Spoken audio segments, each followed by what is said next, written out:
రేపటి నుంచి పాఠశాలలు పునః ప్రారంభమవుతున్నందున బకాయి ఉన్న మధ్యాహ్న భోజనం, వంట కార్మికుల బకాయి ఉన్న బిల్లులు వెంటనే చెల్లించాలని డిమాండ్ చేస్తూ చేగుంట మండల కేంద్రంలోని విద్యా వనరుల కేంద్రం వద్ద మధ్యాహ్న భోజన కార్మికులు ఆందోళన చేపట్టారు. వీరికి సిఐటి జిల్లా నాయకులు బాలమణి మద్దతు పలికారు.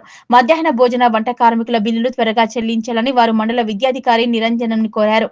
అనంతరం సిఐటియు నాయకులు బాలమణి మాట్లాడుతూ నాణ్యమైన భోజనం అందించాలని చెబుతూ బిల్లులు మాత్రం చెల్లించకుండా నెలలు గడుస్తున్నా అధికారులు పట్టించుకోవడం శోచనీయమన్నారు. మధ్యాహ్న భోజన, వంట కార్మికులు అప్పులు చేసి వంటలు చేస్తుంటే నెలలు గడుస్తున్న వాళ్లకు బిల్లు చెల్లించకపోవడం సమంజసం కాదని ఆగ్రహం వ్యక్తం చేశారు.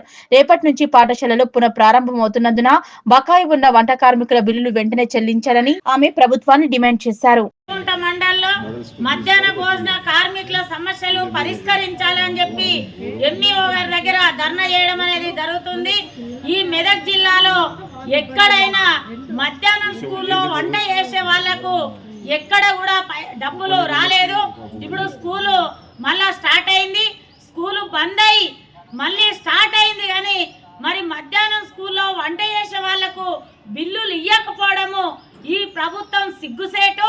ఇప్పుడు మళ్ళా నాణ్యమైన ఫుడ్ పెట్టాలని చెప్పి ఫస్ట్ స్కూళ్ళకు మరి కలెక్టరు, ఎంఈఓ గారు, ఎంఆర్ఓ గారు పోయి స్కూళ్ళనే ఎట్లా చేసిరని చెప్పి నాణ్యంగా చేయాలని చెప్పి చెప్తారు.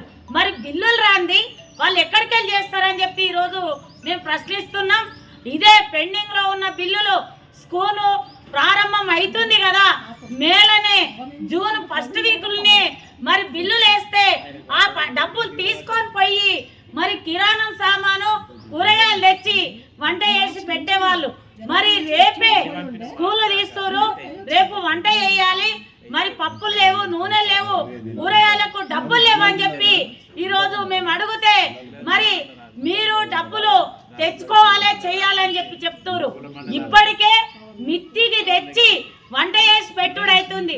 చాలా ఈ ఫుడ్ ఎప్పుడైతే మధ్యాహ్నం స్కూల్లో వంట చేయాలని చెప్పి ఎప్పుడైతే ఈ పథకం వచ్చిందో అప్పటి నుంచి కష్టపడి పోగానక కష్టమనక బిల్లులు సంవత్సరానికి ఒకసారి వచ్చిన బిల్లులు తీసుకొని మరి వాళ్ళు వంట చేసిరు. ఈ రోజు మరి ప్రతి నెల వేయాలని చెప్పి డిమాండ్ చేస్తున్నాం. అట్లనే జీతాలు ఒక రకంగా, బిల్లులు ఒక రకంగా వెయ్యాలి. ఆ స్టేట్మెంట్ కూడా మరి ప్రతి ఒక్క స్కూలుకు కూడా ఇయ్యాలని చెప్పి సిఐటిగా డిమాండ్ చేస్తున్నాం.